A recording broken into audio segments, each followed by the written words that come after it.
على محمد وعلى آل محمد كما صليت على إبراهيم وعلى آل إبراهيم إنك حميد مجيد اللهم بارك على محمد وعلى آل محمد كما باركت على إبراهيم وعلى آل إبراهيم إنك حميد مجيد أما بعد فأعوذ بالله من الشيطان الرجيم بسم الله الرحمن الرحيم رب اشرح لي صدري ويسر لي أمري واحلل عقدة من لساني يفقهوا قولي جی جو لاسٹ ویک ہم نے ٹاپک کیا تھا نبی صلی اللہ علیہ وآلہ وسلم کی اس دنیا سے روانگی کا ٹاپک تھا کہ آپ صلی اللہ علیہ وآلہ وسلم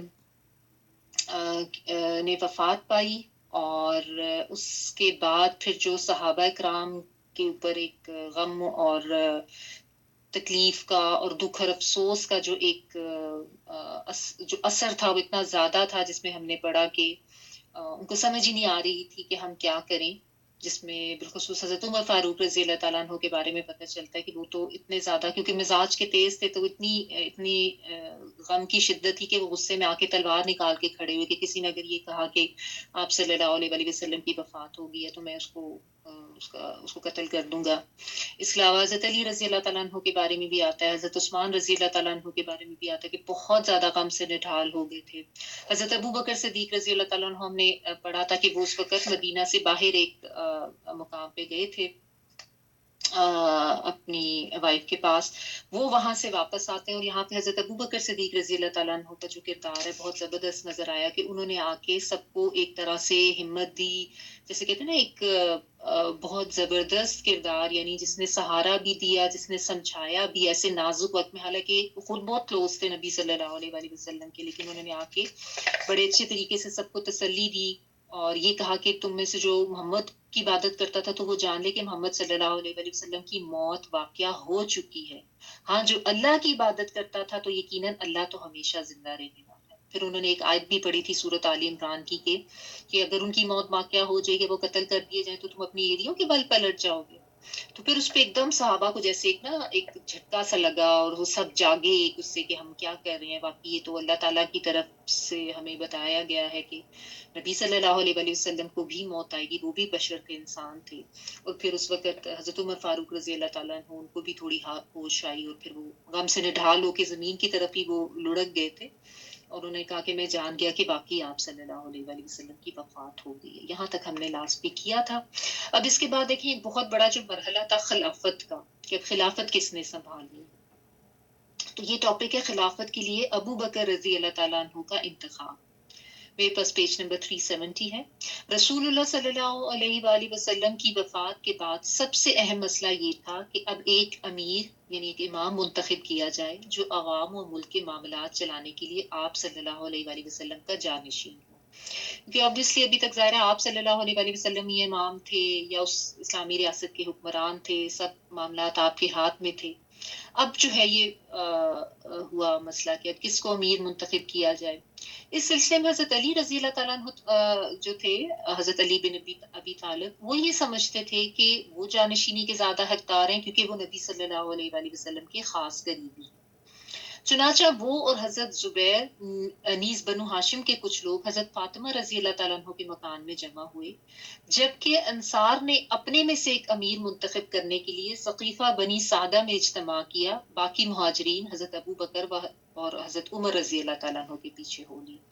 تو ابھی ہر کوئی جو ہے نا اپنے اپنے طور پر دیکھ رہے کہ کون امیر ہونا چاہیے۔ ثقیفہ بنی سعدہ جو ہے نا یہ وہاں پہ ایک جگہ ہے، ابھی بھی ہے، جو مدینہ میں جاتے ہیں مسجد نبی سے آپ نکلے تو it's just like a shelter, مطلب جیسے یہاں پہ لوگ اکٹھے ہوتے تھے تھوڑا just to discuss something. اچھا، تو یہاں پہ جو ہے انصار گئے تو ان اور باقی جو مہاجرین تھے وہ حضرت ابو بکر اور حضرت عمر رضی اللہ تعالیٰ عنہ کے ساتھ ہو لیے۔ حضرت ابو بکر اور عمر رضی اللہ تعالیٰ عنہ ثقیفہ بنی سعدہ تشریف لے گئے کیونکہ یہاں پہ جو ہے وہ یہ ہو رہے تھے نا، انصار بھی یہاں پہ اکٹھے ہو رہے تھے، تو مہاجرین جو تھے وہ حضرت ابو بکر اور حضرت عمر کے ساتھ نکلے تو پھر وہ سارے ایک ہی جگہ پہ تشریف لے گئے۔ اور یہ اسی لیے انہوں نے کیا تھا کہ ظاہر کوئی ایسا امیر نہ منتخب کر لیں کہ بعد میں کوئی فتنے کا باعث ہو جائے یا کوئی پریشانی ہو جائے، تو اس لیے وہ بھی اسی طرف تشریف لے آئے۔ حضرت ابو بکر اور عمر رضی اللہ تعالیٰ عنہ ثقیفہ بنی سعدہ تشریف لے گئے. ان کے ساتھ حضرت ابو عبیدہ بن جراح، یہ بھی سینئر صحابی تھے، اور دوسرے مہاجرین بھی تھے. وہاں مہاجرین و انصار میں تھوڑی بحث و گفتگو ہوئی. انصار نے اپنی فضیلت اور استحقاق کا ذکر کیا. یعنی انسان نے کہا کہ جی ہمیں تو ظاہر اس طرح کی فضیلت ہے، اللہ نے بھی ان کی فضیلت بیان کیا، تو انہوں نے کہا کہ ہمارا حق بنتا ہے کہ ہمارے میں سے کوئی امیر مقرر کیا جائے. حضرت ابو بکر رضی اللہ تعالیٰ عنہ نے فرمایا، آپ لوگوں نے جس خیر کا ذکر کیا ہے آپ لوگ واقعی اس کے اہل ہیں، کہ واقعی جو انصار کی طرف سے قربانیاں دی گئی تھیں اور جس ہاسپٹیلٹی اور جوش و جذبے کا اظہار کیا گیا تھا آپ صلی اللہ علیہ وآلہ وسلم اور تمام مہاجرین کے لیے، اس کی تو مثال ہی نہیں ملتی. اللہ سبحانہ تعالیٰ نے بھی ان کی تعریف کی ہے. تو حضرت ابو بکر صدیق رضی اللہ تعالیٰ عنہ نے اس کو انڈورس کیا، اس کو ایکسیپٹ کیا کہ واقعی آپ لوگ اس کے اہل ہیں. لیکن عرب جو ہے اس حکومت کو قریش کے اس قبیلے کے سوا کسی اور کے لیے جانتے ہی نہیں ہیں. مطلب ان میں ایک یہ تھا کہ قریشی جو ہیں انہی میں سے کوئی امام ہوگا. عرب جو ہے، کیونکہ قریش جو ہے وہ ظاہر قبیلہ ایک نون تھا، اس کی ایک صیت تھی، اس کی ایک پاپولیرٹی اپنی تھی، اور ہمیشہ سے انہی میں سے ہوتا تھا. یعنی وہ قریش کے سوا کسی اور کی حکمرانی تسلیم ہی نہیں کریں گے. تو یہ حضرت ابو بکر رضی اللہ تعالیٰ عنہ نے اس وقت ایک بڑی ظاہر زیرک تھے، حکمت سے بات کرتے تھے اور صحیح بات کرتے تھے. تو انہوں نے کہا کہ یہ ایک پوائنٹ ہے کہ آپ میں سے اگر کوئی ہو بھی جاتا ہے تو وہ اس پہ سب ایگری نہیں کریں گے. عرب جو ہے وہ قریش کے علاوہ کسی کو حکمران تسلیم ہی نہیں کریں گے، کیونکہ آپ کو پتا نا ان میں ایک وہ کا مائنڈ سیٹ تو ایک تھا نا، مطلب وہ قبائلی زندگی تھی اور قبائل کے پھر مختلف سٹیٹس تھے، اور اس میں کون جو ہے وہ سرداری کے لیے حکمرانی کے لیے سمجھا جائے گا.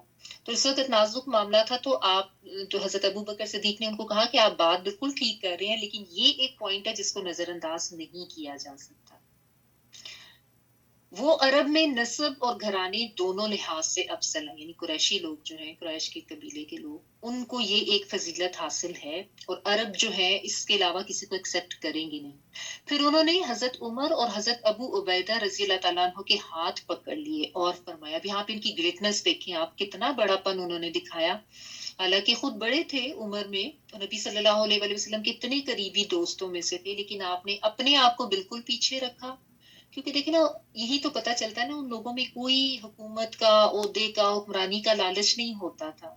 ان کے مد نظر صرف یہ ہوتا تھا کہ جو مسلم امت ہے، جو اس کی بیٹرمنٹ، اس کی بھلائی کس میں ہے، سب کس پہ اگری کریں گے، کوئی فتنہ نہ ہو جائے، کوئی لڑائی جھگڑا نہ ہو جائے. تو اس چیز کو انہوں نے زیادہ پرائیورٹی دی اور ان دونوں کو کے ہاتھ پکڑے کہ ان میں سے کسی کے ہاتھ پر بیعت کرو. میں آپ لوگوں کے لیے ان دونوں میں سے کسی بھی ایک کو پسند کرتا ہوں. اس پر انصار کے ایک آدمی نے کہا، ایک امیر ہم میں سے اور ایک امیر آپ لوگوں میں سے. اس پر بڑا شور ہوا، آوازیں بلند ہوئی اور اختلاف کا خطرہ ہو چلا. یعنی پھر وہی بات، انصار نے کہا کہ نہیں، ایک ہم میں سے کر لیتے ہیں تو ایک آپ میں سے کر لیتے ہیں. تو اب اس پہ ظاہر اب اختلاف ہونے لگ پڑا، شور ہوا. اب یہ آپ دیکھیں بہت ہی مشکل سچویشن کہ نبی صلی اللہ علیہ وآلہ وسلم کی وفات ہوئی، ابھی میت بھی جو ہے آپ صلی اللہ علیہ وآلہ وسلم کی وہاں پڑی ہے، اور اس طرح کا اختلاف اگر امت میں ہو جاتا جیسا کہ ہونے لگ گیا تھا، اور اگر یہ بڑھ جاتا تو بہت مشکل ہونی تھی. چنانچہ حضرت عمر رضی اللہ تعالیٰ عنہ نے حضرت ابو بکر سے کہا کہ ہاتھ ملائیے. اب یہاں پہ آپ ان کی بھی گریٹنس دیکھیں، حضرت عمر فاروق کی، کہ حضرت ابو بکر صدیق ان کو امیر بنانا چاہ رہے ہیں اور وہ الٹا ان کا ہاتھ پکڑ رہے ہیں، کیونکہ ان کو پتا تھا کہ یہ زیادہ ہمارے سے مطلب ظاہر سینئر ہیں اور زیادہ مطلب تجربے میں بھی نبی صلی اللہ علیہ وآلہ وسلم کی رفاقت بہت زیادہ ان کو ملی ہے. تو حضرت ابو بکر رضی اللہ تعالیٰ عنہ نے ہاتھ پھیلایا اور حضرت عمر رضی اللہ تعالیٰ عنہ نے اور مہاجرین اور انصار سب نے بیعت کر لی. تو اس طرح سے حضرت ابو بکر رضی اللہ تعالیٰ عنہ جو ہے نا خلیفہ اول اس طرح سے مقرر ہوئے تھے. اور اس میں ایک یہ چیز بھی آتی ہے نا کہ نبی صلی اللہ علیہ وآلہ وسلم نے تھوڑی سی انڈیکیشن دی تھی حضرت ابو بکر کو، اپنی آخری ایام میں ان کو امامت کے لیے بھی کہا. پھر ان پہ بھی آپ صلی اللہ علیہ وآلہ وسلم نے کہا تھا کہ ابو بکر کے دروازے کے علاوہ باقی دروازے جو ہیں وہ مسجد نبی میں وہ بند کر دیے جائیں. تو یہ ایک انڈیکیشن تو تھی. بہرحال ان کو پھر اس طرح سے جو ہے وہ حضرت ابو بکر رضی اللہ تعالیٰ عنہ کو خلیفہ سب نے مقرر کر لیا، ان کے ہاتھ پہ بیعت ہو گئی. اچھا، یہ ٹاپک جو ہے نا اس کو پڑھنا اور سمجھنا اس لیے ضروری ہے کہ کچھ جو شر پسند عناصر ہیں نا انہوں نے یہ باتیں پھیلائی ہوئی ہیں کہ نبی صلی اللہ علیہ وآلہ وسلم کی وفات ہو گئی تھی اور یہ جو سارے خلفائے راشدین ہیں ان میں سے تو کوئی وہاں پہ موجود ہی نہیں تھا اور کسی نے دھیان ہی نہیں دیا اور آپ صلی اللہ علیہ وآلہ وسلم کی جو تدفین ہے وہ لیٹ ہوئی. تو ایسا نہیں تھا. یہ بالکل غلط کانسیپٹ ہے اور یہ بالکل آپ کہہ لیں کہ مسلم امت میں ایک غلط آئیڈیا دینے کے لیے یا اسلام کا امیج اور ان خلفائے راشدین کا امیج خراب کرنے کے لیے اس طرح کی باتیں کی جاتی ہیں. سب وہیں پہ تھے, کوئی بھی ادھر ادھر نہیں گیا تھا. ابھی آگے آپ یہ تجہیز و تدفین اور تدفین کا بھی ٹاپک پڑھتے ہیں نا, آپ کو پتہ چلے گا کہ سب ادھر ہی تھے. حضرت عثمان رضی اللہ تعالیٰ عنہ کے بارے میں آتا ہے کہ وہ بہت زیادہ غم سے نڈھال تھے اور اس لیے ان کا اتنا ادھر نہیں ملتا نام, لیکن بہرحال وہ بھی ادھر ہی تھے. یہ نہیں تھا کہ کوئی اٹھ کے چلے گئے تھے یا ناراض ہو گئے تھے, ایسا کچھ بھی نہیں تھے. سب غلط باتیں خلفائے راشدین کے بارے میں بعض لوگوں نے مشہور کی ہوئی ہے. تجہیز و تدفین اور تدفین. منگل کے روز رسول اللہ صلی اللہ علیہ وآلہ وسلم کو کپڑے اتارے بغیر غسل دیا گیا. سوموار کو آپ صلی اللہ علیہ وآلہ وسلم کی وفات ہوئی تھی, 12 ربیع الاول کی ڈیٹ جو ہم نے لاسٹ ویک پڑھا تھا. اب اگلے روز جو ہے, کیونکہ اس دن تو سارا یہی معاملہ ہوتا رہا نا, بعض کا خیال ہے کہ عصر کے قریب وفات ہوئی تھی, کچھ روایات میں یہ آتا ہے, کچھ میں ظہر کے. تو بہرحال وہ ٹائم اس میں گزر گیا. پھر نیکسٹ ڈے جو ہے اب غسل کا عمل کیا گیا آپ صلی اللہ علیہ وآلہ وسلم کے لیے, لیکن آپ کی تکریم اور آپ کے مرتبے کے کا لحاظ کرتے ہوئے کپڑوں سمیت ہی غسل دیا گیا. ٹھیک ہے, کیونکہ انبیاء کے لیے جو ہے نا معاملات ذرا مختلف ہوتے ہیں, ظاہر ہے. اب غسل دینے والی حضرات کون سے تھے؟ حضرت عباس, حضرت علی. حضرت عباس کے 2 صاحبزادگان یعنی 2 ان کے بیٹے, فضل اور قشم, اور رسول اللہ صلی اللہ علیہ وآلہ وسلم کے آزاد کردہ غلام شکران, حضرت اسامہ بن زید اور حضرت اوس بن خولہ. یہ لوگ تھے جنہوں نے غسل دیا. حضرت عباس اور ان کے دونوں صاحبزادے آپ صلی اللہ علیہ وآلہ وسلم کی کروٹ بدل رہے تھے. حضرت اسامہ شکران پانی بہا رہے تھے. حضرت علی غسل دے رہے تھے اور حضرت اوس رضی اللہ تعالیٰ نے آپ کو سینے سے ٹیک رکھا تھا. آپ کو پانی اور بیری کے پتوں سے 3 بار غسل دیا گیا. اور پانی جو ہے یہ غرس نامی قبا میں واقع حضرت سعد بن خیثمہ رضی اللہ تعالیٰ عنہ کے کنویں کا تھا. آپ صلی اللہ علیہ وآلہ وسلم پینے کے لیے بھی اس کنویں کا پانی استعمال فرمایا کرتے تھے. یہ غرس نامی کنواں, اگر آپ وہاں پہ جب جائیں نا عمرے وغیرہ کے لیے, تو جب آپ زیارات کے لیے جاتے ہیں وزٹ کرنے کے لیے, تو وہاں پہ وہ آپ کو بتاتے ہیں, مسجد قباء جب جاتے ہیں نا نفل پڑھنے کے لیے, تو وہاں پہ ہے یہ غرس کا کنواں. تو آپ صلی اللہ علیہ وسلم یہاں کا پانی بھی پیتے تھے اور یہی سے آپ کو جو ہے وہ غسل بھی دیا گیا تھا اسی کے پانی سے. پھر آپ صلی اللہ علیہ وآلہ وسلم کو 3 سفید سوتی یمنی چادروں میں کفنایا گیا. ان میں کرتا اور پگڑی نہ تھی, یعنی سر کا وہ نہیں تھا, بس آپ صلی اللہ علیہ وآلہ وسلم کو چادروں میں لپیٹ دیا گیا تھا. ابو طلحہ رضی اللہ تعالیٰ عنہ نے اسی جگہ آپ کی قبر کھودی جہاں آپ صلی اللہ علیہ وآلہ وسلم نے وفات پائی. یہ بھی انبیاء کے ساتھ خاص ایک معاملہ ہے, کیونکہ وہیں پہ دفن کیا جاتا ہے, اور آپ صلی اللہ علیہ وآلہ وسلم نے یہ وصیت بھی کی تھی کہ مجھے وہیں دفن کیا جائے. اور آپ کی وفات کہاں ہوئی تھی؟ حضرت عائشہ رضی اللہ تعالیٰ عنہ کے حجرے میں, تو وہیں پہ تدفین ہوئی. قبر جو ہے وہ لحد والی کھودی گئی. اس میں بھی تھوڑا سا اعتراض ہوا تھا لوگوں کو کہ بعض نے کہا لحد والی اور بعض نے کہا دوسری. لحد والی قبر ہوتی ہے جس میں نا ایک تو عام قبر ہوتی ہے نا جو بالکل ایسے سیدھی کھود دیتے ہیں, لحد ہوتی ہے یوں جا کے پھر تھوڑا سا ایسے ایل شیپ ایسے اندر کر کے ایک جگہ بنائی جاتی ہے, اس میں کھودا جاتا ہے, اس میں رکھا جاتا ہے میت کو, اس طریقے سے اس کو کھودا جاتا ہے قبر کو. قبر لحد والی کھودی گئی. اس میں یہ بھی آتا ہے کہ پھر یہی ڈیسائیڈ ہوا تھا کہ جو بھی پہلے آ کے کر لے گا, تو جو لحد بنانے والے تھے وہ پہلے پہنچ گئے. This is how it was decided.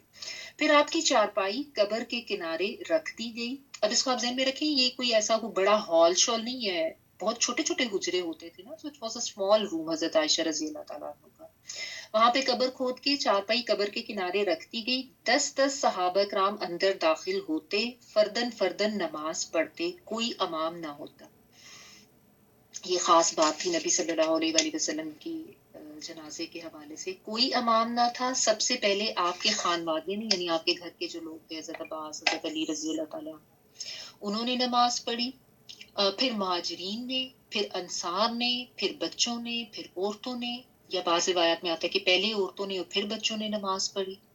نماز جنازہ پڑھنے میں منگل کا پورا دن اور بدھ کی بھی بیشتر رات گزر گئی. اس کے بعد رات کے اواخر میں آپ کا جسد پاک جو ہے وہ سپرد خاک کیا گیا تھا صلی اللہ علیہ وآلہ وسلم.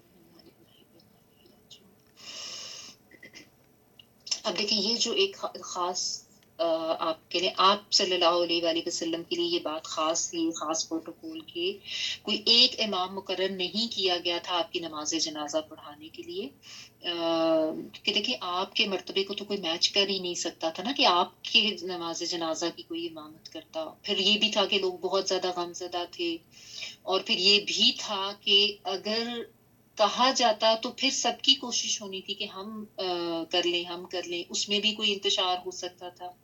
تو اس لیے بس آن دا اسپاٹ یہی ڈیسیجن لیا گیا کہ وہ گرو در گرو لوگ آتے تھے 10 کر کے, اور پھر آ کے خود ہی آپ صلی اللہ علیہ وسلم کے پاس چارپائی کے پاس کھڑے کے بس دعا کرتے تھے, اصلاح وغیرہ کرتے تھے, درود وغیرہ, اور پھر چلے جاتے تھے. پھر نیکسٹ گرو آ جاتا تھا.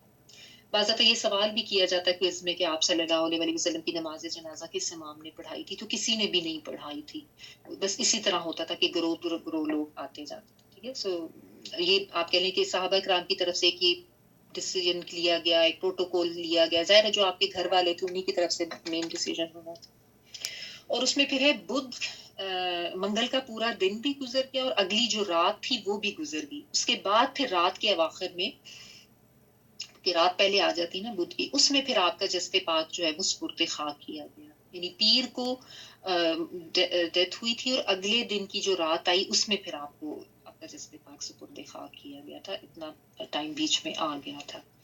لیکن ونس اگین وہی جو بات جو میں نے آپ کو بتائی اس کو ذہن میں رکھیں کہ ایسا کچھ نہیں تھا کہ آپ بعض لوگ کہتے تھے آپ صلی اللہ علیہ وسلم کی میت 2 دن پڑی رہی معاذ اللہ, اور جو خلفائے راشدین ہیں انہوں نے دھیان نہیں دیا, اور لوگوں میں پتہ نہیں آپس میں جھگڑا ہو گیا, کتنا ہو گیا. ایسی بات نہیں تھی. جو تھوڑا بہت ایک رائے کا اختلاف ہوا تھا, ایک نیچرل سی بات ہے, ظاہر ہے ایک بہت بڑا معاملہ تھا. اس میں سب کو یہ تھا کہ ہمیں شامل کیا جائے, چاہے انصار تھے یا چاہے مہاجرین تھے. تو انصار کی طرف سے بھی اگر ایسی کوئی ڈیمانڈ کی گئی تھی تو کوئی ناجائز ڈیمانڈ نہیں تھی. ایک وقت کا آپ کہہ لیں کہ اس وقت جو ایک سچویشن تھی اس کے تحت ان لوگوں نے یہ بات کہی تھی, اور پھر اس میں بھی اللہ سبحانہ تعالیٰ کی طرف سے خاص مدد ہوئی. حضرت ابو بکر کا خلیفہ بنایا جانا اللہ سبحانہ تعالیٰ کے فیصلوں میں سے تھا, تو اچانک سے بس حضرت عمر فاروق نے ان کا ہاتھ پکڑ کے, حالانکہ ان کو بنایا جا رہا تھا لیکن انہوں نے ان کا ہاتھ پکڑ کے اس پہ بیعت کرا دی تھی. اچھا, بس یہاں پہ یہ ٹاپک ختم ہو جاتا ہے. اب دیکھیں اس میں اب نبی صلی اللہ علیہ وآلہ وسلم اس دنیا سے چلے گئے, رخصت فرما گئے, تو اس میں کچھ چیزیں ہم ذرا دیکھ لیتے ہیں. ایک تو یہ کہ آپ صلی اللہ علیہ وآلہ وسلم نے خود یہ بات فرمائی تھی جو حدیث کا مفہوم تھا کہ میں تمہیں 2 چیزیں چھوڑ کر جا رہا ہوں, جب تک ان کو مضبوطی سے تھامے رہو گے تو ہرگز گمراہ نہ ہوگے. ابن ماجہ کی حدیث آتی ہے. 2 کیا چیزیں ہیں؟ اللہ کی کتاب اور دوسرے میری سنت. تو یہ جو 2 چیزیں ہیں یہ مین دین کا ماخذ ہیں. اللہ کی کتاب بھی, نبی صلی اللہ علیہ وآلہ وسلم کی سنت بھی, اور احادیث بھی اسی میں ضمن میں آ جاتی ہیں. آپ صلی اللہ علیہ وآلہ وسلم کے اعمال و اقوال سب میں آ جاتی ہیں. ٹھیک ہے, اب اس میں یہ سمجھنے کی بات ہے کہ جو سنت کو چھوڑ کر دیگر راستوں پر جو کہ بدعات ہیں ان کا شکار ہوگا تو وہ گمراہی میں ہے. اور ایسے لوگوں کو آپ صلی اللہ علیہ وآلہ وسلم کے حوض کوثر سے پانی پینے سے بھی روک دیا جائے گا. اور آپ صلی اللہ علیہ وآلہ وسلم پوچھیں گے کہ ان کو کیوں روکا گیا, تو آپ صلی اللہ علیہ وآلہ وسلم کو بتایا جائے گا کہ یہ وہ لوگ تھے جنہوں نے آپ کے بعد دین میں نئے نئے طریقے ایجاد کر لیے. تو اب دیکھیں آپ نے پوری سیرت پڑھ لی ہے, اب اس چیز کو اچھی طرح سمجھ لیں کہ دین کے معاملے میں عبادت سمجھ کے کچھ بھی کرنے سے پہلے یہ ضرور دیکھیں کہ کیا آپ صلی اللہ علیہ وآلہ وسلم کے طریقے میں اس کی کوئی اگزامپل ہمیں ملتی ہے. بہت زیادہ کیئرفل اور بہت زیادہ محتاط رویہ اپنانے کی ضرورت ہے. ہمیں کہیں نہیں ملتا کہ نبی صلی اللہ علیہ وآلہ وسلم نے کہا ہو کہ وہ فلاں کی وفات ہوئی تو آج سارے مل کے ادھر اتنے اتنے قرآن پڑھتے ہیں, مسجد سے لوگوں کو بلا لو, بچوں کو بلا لو, یا اب اس شخصی جمعرات کی جائے گی تو اب اس کا 40واں کیا جائے گا تو اب یہ دن منایا, اس میں کھانے پکائے جائیں گے. ایسا کچھ بھی نہیں ملتا. ٹھیک ہے, نہ کبھی ہم نے یہ ملتا ہے کہ صحابہ کرام نے مل کے کہا ہو کہ چلو آج نبی صلی اللہ علیہ وآلہ وسلم کی سالگرہ کا دن مناتے ہیں, کیک کاٹتے ہیں, سب اکٹھے ہوتے ہیں, جھوم جھوم کے نعتیں پڑھتے ہیں. ایسا کچھ بھی نہیں ملتا ہمیں. ٹھیک ہے، پوری سیرت آپ نے پڑھ لی. ایک حدیث میں آپ صلی اللہ علیہ وآلہ وسلم نے یہ بھی فرمایا کہ جو میرے اور میرے اصحاب کے طریقے پر ہوگا وہی فلاح پائے گا. کیونکہ صحابہ کرام جو ہیں وہ بالکل عین انہی سنتوں کو اپناتے اور ان پر عمل کرتے تھے جو آپ صلی اللہ علیہ وآلہ وسلم کی طرف سے ان کو ملی تھی. عملی طور پر، زبانی طور پر جو علم ان کو ملا تھا وہ ادھر ادھر نہیں جاتے تھے. لیکن آج انفارچونیٹلی مسلم امہ نے شرک، بدعات اور اس طرح کتنے غلط رسوم و رواج اپنا لیے ہیں جس کی وجہ سے دین کی آپ بالکل کہہ لیں کہ شکل اور حلیہ ہی بدل چکا ہے. اپنی مرضی سے کہیں پہ جی میلاد منعقد ہو رہا ہے اور پھر وہ جس کی کوئی سند کہیں سے نہیں ملتی اس کو عید سمجھ کے منایا جاتا ہے اور اس کے لیے بھی بڑا اہتمام کیا جاتا ہے. اور اس کے علاوہ شادی بیاہ کی تقریبات ہوں یا کسی کی وفات ہو جائے اس پہ بھی غلط قسم کی رسومات اور وہ برادری کا خوف اور یہ لوگ کیا کہیں گے، ان چیزوں میں آ کے بہت غلط چیزیں عبادت سمجھ کے، دین کا حصہ سمجھ کے کی جاتی ہیں. تو انہی پہ ہمیں تھوڑا ذرا سمجھنے کی ضرورت ہے، تھوڑا سا سٹینڈ لینے کی ضرورت ہے اور اپنے اگر طریقے کوئی آباء و اجداد میں ایسے تھے تو ان کو بھی ٹھیک کرنے کی ضرورت ہے. اچھا، پھر آپ دیکھیے یہ جو ہم نے پچھلے ہفتے اور اس ہفتے پڑھا اس میں جو ہمیں کچھ لیسنز ملتے ہیں، سب سے زبردست تو اس میں جو حضرت ابو بکر رضی اللہ تعالیٰ عنہ کا کردار نظر آتا ہے نا، بہت ہی کمینڈیبل، بہت زیادہ آپ کہہ لیں کہ اپریشیبل کردار ان کا نظر آتا ہے کہ کس طرح سے اس نازک وقت پہ انہوں نے پوری امت کو سنبھالا. حالانکہ ایسا تو نہیں ہے کہ آپ کو خود غم نہیں تھا، آپ تو نبی صلی اللہ علیہ وسلم کے سب سے قریبی دوست تھے. اور پھر آپ دیکھیں کہ ان کی بیٹی بھی تو بیوہ ہوئی تھی نا، حضرت عائشہ رضی اللہ تعالیٰ عنہ، وہ بھی ایک غم تھا، ڈبل ڈبل غم تھا. اور ایسے میں جبکہ سب صحابہ کرام جو ہے وہ اتنے غم اور دکھ کا شکار ہے کہ ان کو کچھ سمجھ ہی نہیں آ رہی کیا کرنا. حضرت عمر فاروق رضی اللہ تعالیٰ عنہ جیسا بندہ بھی عجیب قسم کی بیہیویئر کا شکار ہو گئے، لیکن مطلب سب کو اپنے نا حواس قائم رکھنے میں مشکل ہو رہی تھی. ایسے میں حضرت ابو بکر رضی اللہ تعالیٰ عنہ وہ باہر سے آئے ہیں، اس جگہ پہ بھی موجود نہیں تھے، وہاں سے آئے ہیں، پھر آپ انہوں نے سب کو سنبھالا. تو بہت ہی ان کا جو ہے نا ایک اسٹرانگ کردار نظر آتا ہے. پھر قرآن کی آیت ایسے ٹائم پہ یاد کرنا اور وہ پڑھنا جو اس موقع کے لیے تھی، اور سب کو یہ بتانا کہ تم محمد کی عبادت نہیں کرتے تھے. جس پیرائے میں انہوں نے بات کی تھی ایک ٹونٹنگ وے تھا، but that was just to shake everybody، کہ ان کو جھنجھوڑا جائے، ان کو جگایا جائے کہ کیا کر رہے ہو تم، اللہ کی ذات ہے جو ہمیشہ باقی رہنے والی ہے، باقی تو ہر زیرو نے اس دنیا سے چلے جانا ہے، کلو نفس ذائقۃ الموت. تو یہ جو ہے نا کہ ایسے وقت میں کوئی ایک انسان جو اپنے ہوش و آواز برقرار رکھے اور سب کو پھر انہوں نے جمع بھی کیا ایک چیز پہ کہ کوئی انتشار نہ ہو جائے، کوئی کسی قسم کی آپس میں جو ہے کوئی لڑائی جھگڑا نہ ہو، کوئی فتنہ فساد کا لوگ شکار نہ ہو. اپنی ذات کو انہوں نے بالکل پیچھے کر لیا کہ ان کو کوئی نہیں ہے کہ مجھے خلیفہ بنایا جائے، بلکہ جو دو اور نام جو ملتے ہیں ان کو، مطلب حضرت عمر کو اور دوسرے صحابی جو ہیں ان کو آپ کہہ رہے ہیں کہ ان میں سے چن لو. حضرت عبیدہ بن جراح بھی سینئر صحابی تھے، خود اپنے لیے کوئی لالچ نہیں. اور آج آپ دیکھیں امت مسلمہ کا کیسا حال ہو چکا ہے کہ کرسی کے لیے، حکمرانی کے لیے کس طرح ایک دوسرے کی ٹانگیں کھینچی جا رہی ہیں، لڑے مرے پڑ رہے ہوتے بغیر یہ جانے کہ صرف اس حکمرانی یا سیٹ کی سہولتیں نہیں ہم نے لینی، اس کے لیے ہم جواب دہ کتنے زیادہ ہوں گے، کتنی بڑی ذمہ داری ہے جس کے لیے ہم لڑے جا رہے ہیں کہ ہمیں مل جائے، ہمیں مل جائے. اور جس کو مل جاتی ہے وہ پھر اس کا حق ادا کرنا تو دور کی بات، بس اس کو اپنی کرسی کی پڑی ہوتی ہے کہ مجھ سے یہ چلی نہ جائے اور میں یہ ساری مراد اور وسائل جو ہے ان کو ان سے جتنا سمیٹ سکتا ہوں مال وہ سمیٹ لوں، جتنی کمائی کر سکتا ہوں غلط طریقے سے وہ کر لوں. اللہ تعالیٰ معاف فرمائے. تو بہرحال یہ جو ہے نا کہ یعنی ایک ایسے ٹائم پہ جب سب ہمت ہار گئے تھے، اس پہ حضرت ابو بکر رضی اللہ تعالیٰ عنہ کا بہت ہی مخلصانہ، بہت پیور اور بڑی صاف انٹینشنز کے ساتھ، بہت پائس انٹینشنز کے ساتھ جو ہے آپ کا ایک کردار نظر آتا ہے which is very commendable. پھر آپ دیکھیں نبی صلی اللہ علیہ وآلہ وسلم اپنے آخری ایام میں جو بار بار تلقین کر رہے تھے نماز کی تلقین، ٹھیک ہے، اور اتنی اپنی اس جو مرض تھا اس کی شدت اور اس کی تکلیف کے باوجود نماز کے لیے دو لوگوں کا سہارا لے کے پہنچ رہے ہیں.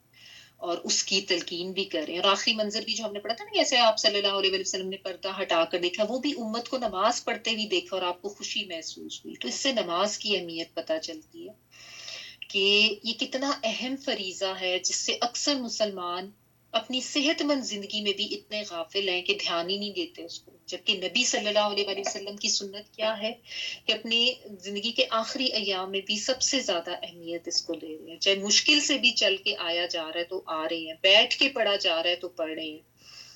نماز تو کسی حالت میں بھی چھوڑنے کی اجازت نہیں نا. آپ بہت زیادہ شدید مرض کا شکار ہیں تو لیٹے لیٹے پڑھ لیں. آپ نہیں، آپ سے اٹھا جا رہا یا بیٹھ کے کیا جا رہا تو ادھر ہی لیٹے لیٹے پڑھ لیں.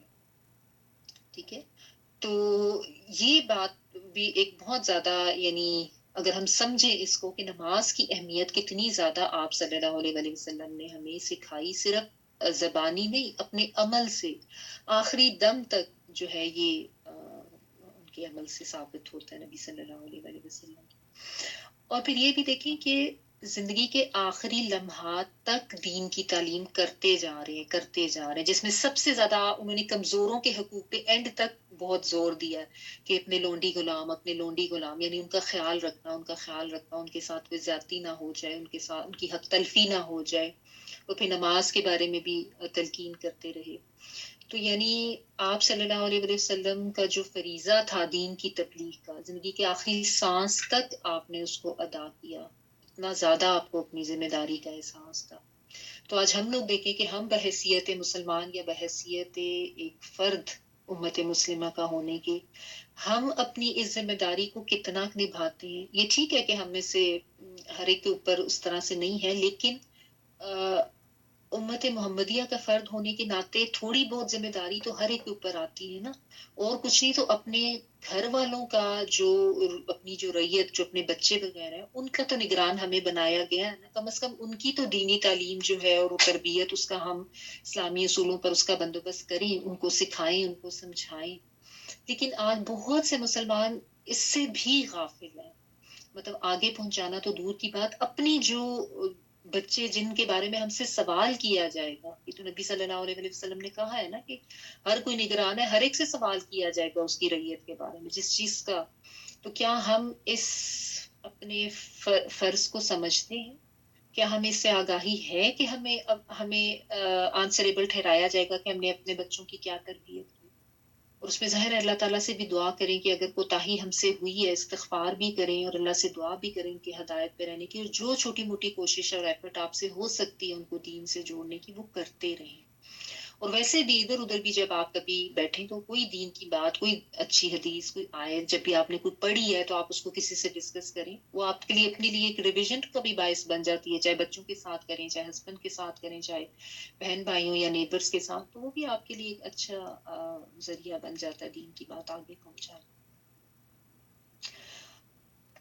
پھر جیسا میں نے آپ کو بتایا کہ کچھ غلط فہمیاں جو پھیلائی گئی نبی صلی اللہ علیہ وسلم کی وفات و تجہیز و تکفین کے حوالے سے، اس کا بھی ہم نے دیکھ لیا کہ اصل بات ایسے نہیں ہے. تو اس قسم کے فتنوں سے بھی ہوشیار رہنا چاہیے. اور یہ بھی کہ دیکھیں آپ صلی اللہ علیہ وسلم کو عام لوگوں کی طرح موت آئی تھی. یہ پوری ڈیٹیل جو ہم نے پڑھی ہے، اس میں پتہ چلتا ہے کہ نبی صلی اللہ علیہ وسلم کی موت بھی واقع ہوئی. آپ صلی اللہ علیہ وسلم کو غسل دیا گیا. غسل دینے والے حضرات کے نام بھی بہت کلیئر، اس کے اوپر کسی کا ایسا کوئی اعتراض نہیں ہے، سب کو پتہ ہے کہ یہ لوگ موجود تھے وہاں پہ. اور کس طریقے سے آپ صلی اللہ علیہ وسلم کی کروٹ کوئی اور بدل رہا تھا. ظاہر ہے آپ صلی اللہ علیہ وسلم کی تو وفات ہو چکی تھی. تو اور پھر یہ بھی کہ آپ صلی اللہ علیہ وسلم نے عام لوگوں کی طرح موت کی سختی بھی دیکھی، کیونکہ بلکہ انبیاء پہ تو زیادہ معاملات سخت ہوتے ہیں. اور آپ صلی اللہ علیہ وسلم کے اپنے الفاظ بھی ہم نے پڑھے تھے نا کہ بے شک موت میں سختیاں ہیں. اور پھر آپ صلی اللہ علیہ وسلم کو نہ صرف غسل دیا گیا بلکہ کفن پہنایا گیا، اور پھر تدفین بھی آپ کی گئی تھی وہیں پہ. ٹھیک ہے.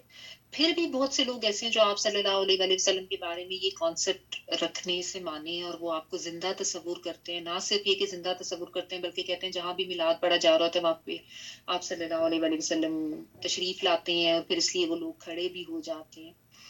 تو یہ جو چیز ہے نا، اس کو بھی تھوڑا سا سمجھنے کی ضرورت ہے.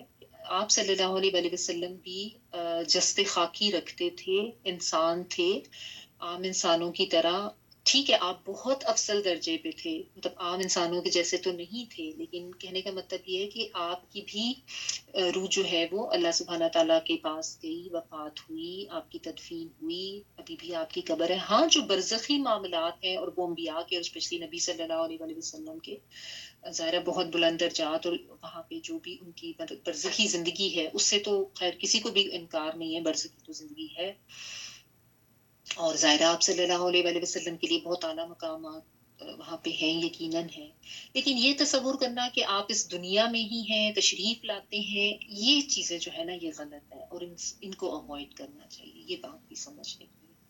اور پھر یہ بھی کہ نبی صلی اللہ علیہ وآلہ وسلم ٹھیک ہے آپ کا مرتبہ بہت زیادہ تھا، اس سے تو کسی کو انکار نہیں ہے، لیکن معاذ اللہ شرک کے لیول پر چلے جانا اس تعظیم میں یا اس محبت میں غلف کا شکار ہو جانا، اور آپ کو حاجت روا ماننا اور آپ کو مشکل کشا سمجھنا اور آپ سے دعائیں مانگنا کہ آپ ہماری یہ حاجت پوری کر دیں، یہ بھی غلط کانسیپٹ ہے۔ دعا صرف اللہ سبحانہ تعالیٰ سے کی جا سکتی ہے، حاجت روا بھی اللہ ہے، مشکل کشا بھی اللہ سبحانہ تعالیٰ کی ذات ہے، دعائیں اسی سے مانگنی، ٹھیک ہے؟ ہاں نبی صلی اللہ علیہ وآلہ وسلم پہ آپ درود ضرور بھیجیں، درود بھیج کے اللہ سبحانہ تعالیٰ کے ساتھ آپ دعا کریں جس میں اللہ کی حمد و ثنا بھی ہو، اللہ کے اسماء حسنی جو ہے ان کا بھی آپ ورد کر کے ان کے ذریعے سے بھی، تو یہ جو وسیلے ہیں دعا میں ان کو آپ استعمال کریں، لیکن اس قسم کی کوئی غلط کانسیپٹ رکھنا کہ ہم نبی جو ہے ان سے مانگا جا رہا ہے یہ ٹھیک نہیں ہے، تو اس کو تھوڑا سا سمجھنے کی ضرورت ہے، ٹھیک ہے؟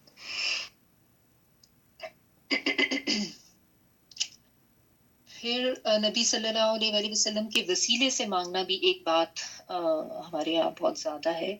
تو دیکھیں چونکہ ایسی کوئی پریکٹس ہمیں صحابہ کرام سے نہیں ملتی، تو نہ کوئی ایسی نبی صلی اللہ علیہ وآلہ وسلم کی کوئی ایسی ٹیچنگ، تربیت، تعلیم ہمیں ملتی ہے، تو اس لیے بہترین طریقہ جو ہمیں بتایا گیا ہے کہ اول آخر درود پڑھ لو، درود پڑھنے سے جو ہے وہ دعاؤں کی قبولیت میں اضافہ ہوتا ہے۔ تو بس اب آپ یہ کریں کہ یا اللہ تیرے نبی پہ درود بھیج کے میں تیرے سے دعا مانگ رہی ہوں، درود پڑھیں، درود ابراہیمی پڑھیں، ویسے پڑھیں، جتنا بھی کر سکتے ہیں، ٹھیک ہے؟ تاکہ کسی ایسی چیز کا ہم شکار ہی نہ ہوں، کوئی شبے والی جو ہے، تو یہ چیز ہے نا کہ تھوڑا سا سوچ کے ساتھ تھوڑا غور و فکر تفکر کرتے ہوئے اور محتاط رویہ اپنانا چاہیے دین کے حوالے سے۔ اللہ تعالیٰ ہم سب کو اس کی توفیق عطا فرمائے اور ہم سب کو اس قابل کرے کہ ہم نبی صلی اللہ علیہ وآلہ وسلم کی سنت اور احادیث کو جان کر ان پر عمل کرنے کی کوشش کریں۔ اللہ تعالیٰ ہم سب کو شرک اور اس کے ساتھ ساتھ بدعات سے بھی محفوظ رکھے، غلط راہ پر جانے سے محفوظ رکھے۔ وآخر دعوانا الحمد للہ رب العالمین، سبحانک اللہم وبحمدک، نشہد ان لا الہ الا انت، نستغفرک ونتوب الیک۔ سبحان ربک رب العزت عما یصفون، سلام علی المرسلین، والحمد للہ رب العالمین۔ بارک اللہ لی ولکم فی القرآن العظیم ونفعنی وإیاکم بالآیات وذکر الحکیم۔ دعا کر لیجیے۔